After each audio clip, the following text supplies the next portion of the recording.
You see, this issue about clash of civilization seems to kind of address, kind of occupy the mind of many intellectuals. When people from vastly differing backgrounds, religious, cultural, racial backgrounds are put together, it can create friction. This is the standard thing. Whenever different civilizations meet up, friction arises. It's understandable in ancient and modern society. Now, what is the role of the Hindus in this particular feature, and how do Hindus view it?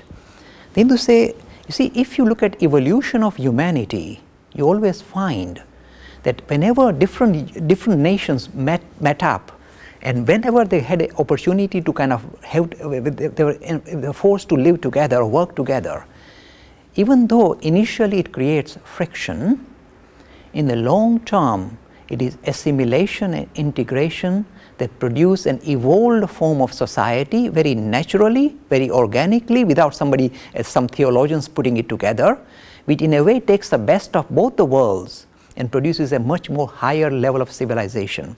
So whenever this kind of a challenge, what appears as a challenge, can be turned into an opportunity. In fact, the work that I do in the interfaith field is making this very clearly visible, because it is possible. For example, last week I did a session for about 500 Etonians at Eton College, which is supposed to be the elite college in the country. And the topic of conversation was how to reconcile a religious worldview with a science-oriented worldview. And again, this is an important issue for the youth today, because they would rather agree with a very congruent, science-oriented, rationally founded worldview than the multitude of religious worldviews that they are bombarded with. So this reconciliation is also very necessary. And this is what we find. When people of different religions come with differing ideas regarding what is meant by spirituality, it has the ability to refresh the message of spirituality that can cut across religious as well as non-religious boundaries. And this is very visible with the work that I do. So the interfaith work that is taking place in London, in fact, I think in the field of interfaith, London is perhaps the heart of is the center of the world.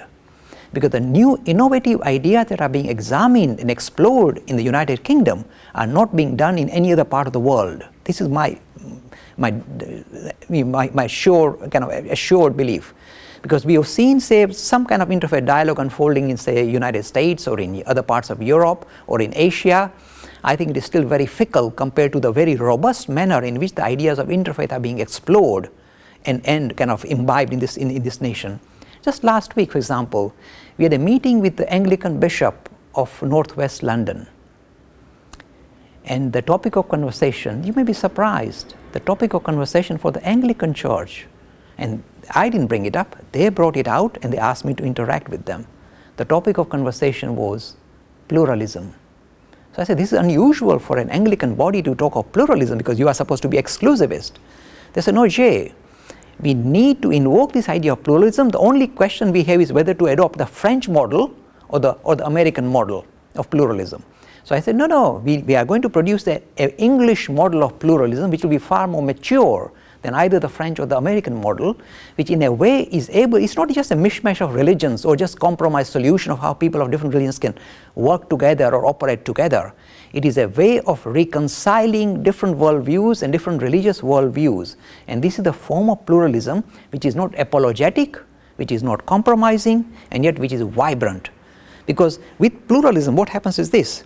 It is possible to revive and refresh the message of spirituality which cuts across religions. And this is very possible, and this is becoming visible in London. This is my personal experience. I teach Hinduism at about 15 different universities. And I talk to Muslims, I talk to Jews, I talk to Christians. And when I present the broad vision of spirituality, not a narrow doctrinal view, but a broad vision of spirituality, majority of youth in this country who may be atheist or agnostic immediately warm up to this idea of a breadth of vision, or broader way of looking at the ideas of religion. Because this purely, if you like, a religious expression of spirituality is no longer satisfactory for the modern youth. They are looking for a wider vision of spirituality, not confined to religious expression.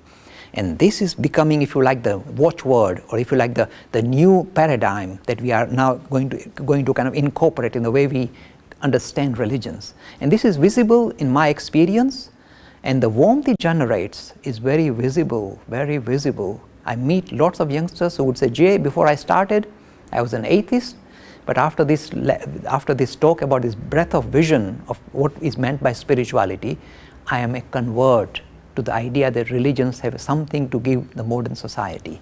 Again, you see, traditionally, religions have always been the most cohesive force in every society. If you look at the history of mankind, different world religions in different locations have always been the most powerful cohesive force that did a lot of good for society.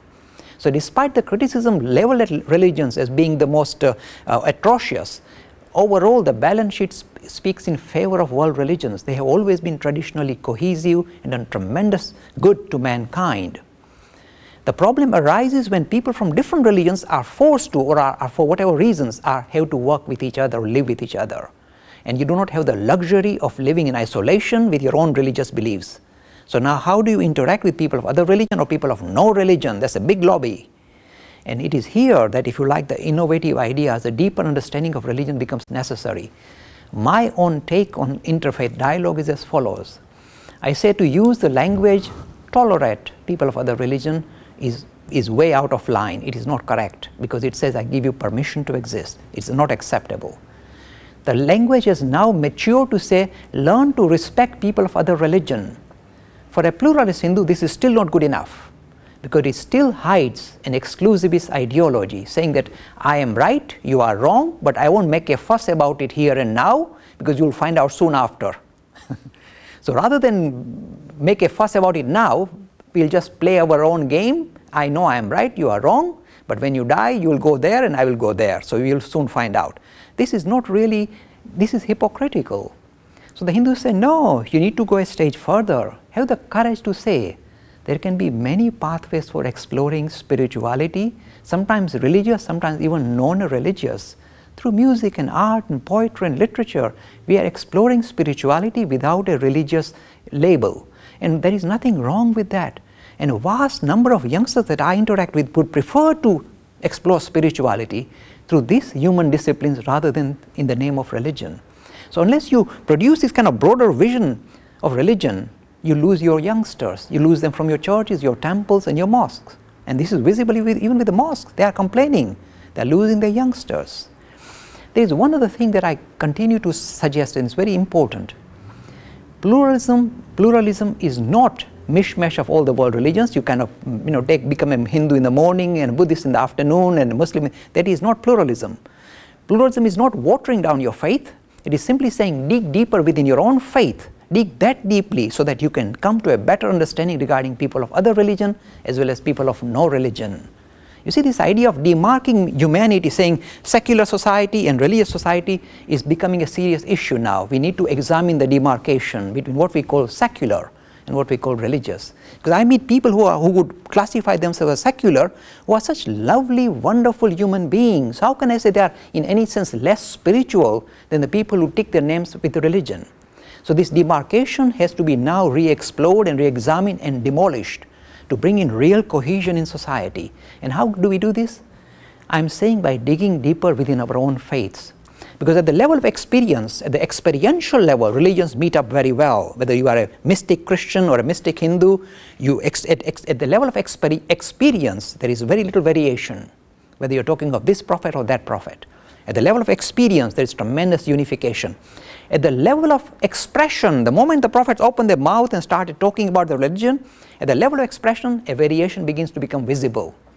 At the level of interpretation, when you make these spiritual experiences into a doctrine, we see a vast, if you like, a divisive ideas become visible. So at the level of experience, there is tremendous unity.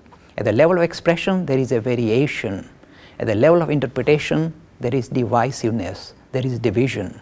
And we need to re-examine these three layers and dig deeper and go to the experiential level in order to come to better understanding regarding what we mean by a religious experience, or if you like, religious enterprise.